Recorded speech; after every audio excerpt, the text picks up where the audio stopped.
जिस तरह तुम अपने पिछले जन्म को भूल गए हो, उसी तरह तुम अपने इस जन्म को भी भूल जाओगे।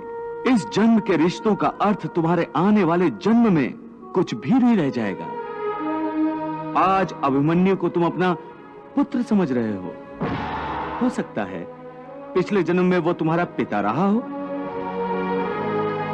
या आने वाले जन्म में तुम्हारा महाशत्रु बन जाए। आज तुम जिनको अपना रिश्तेदार समझ रहे हो, जिन्हें आदरणीय समझ रहे हो, और इसी कारण उनकी हत्या करने से संकोच कर रहे हो सकता है उन्हीं में से किसी ने तुम्हारे किसी पिछले जन्म में तुम्हारी हत्या की हो। मैं तुम्हें समझा रहा हूं कि केवल शरीर मरते हैं, आत्मा नहीं मरती। इसलिए तुम शरीर का मोह त्याग दो, उनकी मृत्यु का शोक त्याग दो, परंतु तुम्हारा मन उस सत्य को मानना नहीं चाहता। तुम ठीक कहते हो केशव, मैं तुम्हारी बात समझता तो हूं, परंतु मेरा मन उसे ग्रहण क्यों नहीं कर रहा? इसका कारण क्या है?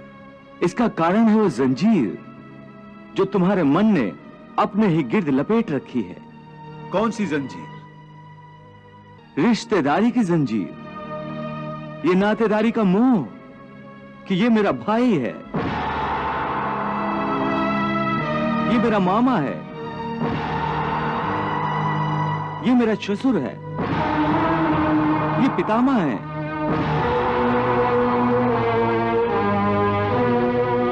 तुम ठीक कहते हो कि रिश्ते नातों की जंजीरों ने मुझे चारों तरफ से जकड़ रखा है, परंतु मैं इस जंजीर को कैसे तोड़ दूं?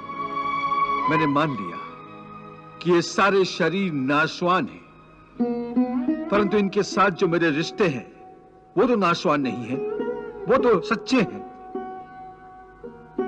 भीष्म मेरे पितामह हैं, अभिमन्यु मेरा पुत्र है, महाबली भीम मेरा सहोदर भाई है। ये रिश्ते तो सच्चे हैं। भले इन सब के शरीर मर जाएंगे, परंतु इन सब के साथ जो मेरे रिश्ते हैं वो तो नहीं मरेंगे। जैसे आज मेरे पिता महाराज पांडु का शरीर नहीं है, परंतु मेरे पिता आज भी महाराज पांडु हैं। पिता पुत्र का तो वो पवित्र रिश्ता समाप्त नहीं हुआ। इन रिश्तों की पवित्रता पर मैं कैसे प्रहार करूं?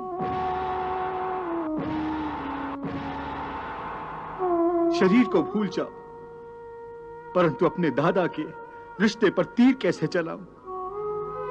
अपने भाई के नाते पर तलवार कैसे उठाऊं?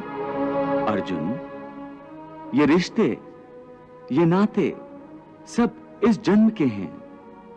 इस जन्म से पहले या इस जन्म के पश्चात इन रिश्तों का कोई अस्तित्व नहीं रहता। ये काका, मामा, भाई, पुत्र, पितामह पिछले जन्म में कहां थे? तुम्हारे क्या लगते थे? और अगले जन्म में ये क्या होंगे, कहां होंगे? इसका उत्तर है तुम्हारे पास? नहीं केशव। इसीलिए कहता हूं कि जब शरीर नाशवान है तो ये रिश्ते भी नाशवान हैं, क्योंकि ये सब नाते शरीर के हैं। और ये जो तुमने अपने पिता का उदाहरण दिया कि उनका तुम्हारा पिता पुत्र का नाता तो समाप्त नहीं हुआ, तो ये भी तुम्हारा भ्रम है, अज्ञान है। केवल तुम्हारे मन में अभी तक वो रिश्ता जीवित है, क्योंकि तुम अभी तक उसी जन्म में हो, परंतु तुम्हारे पिताश्री इस समय जिस योनि में भी होंगे, उनके लिए वो रिश्ता समाप्त हो चुका है। पिता की बात छोड़ो, अपनी बात करो। पिछले जन्म में जब तुम्हारी मृत्यु हुई होगी, उस समय तुम्हारे सब संबंधी रिश्तेदार रोए होंगे। तुम्हारी पत्नी ने, तुम्हारे पुत्रों ने बहुत विलाप किया होगा, परंतु आज इस जन्म में तुम्हें याद भी नहीं कि किस किस ने तुम्हारी मृत्यु पर विलाप किया था। आज तुम्हारे लिए उनका या उनके रोने धोने का कोई मोल नहीं। इसलिए समझा रहा हूं कि ना किसी के मरने का शोक करो, ना किसी के साथ नाता टूटने का दुख मानो। वैसे भी मेरी माया इतनी प्रबल है अर्जुन कि जिन्हें तू समझता है कि तेरी मृत्यु के बाद शोक करेंगे, सारा जीवन रोते रहेंगे, वो भी असत्य है। मेरी माया के प्रभाव से थोड़े ही दिनों के बाद उन रोने वालों को तू फिर हंसता खेलता देखेगा। मित्र 4 दिन रोता है, भाई 10 दिन रोता है, पत्नी उससे अधिक रोती है, माता सबसे अधिक समय तक रोती है, परंतु सबके आंसू धीरे धीरे सूख जाते हैं।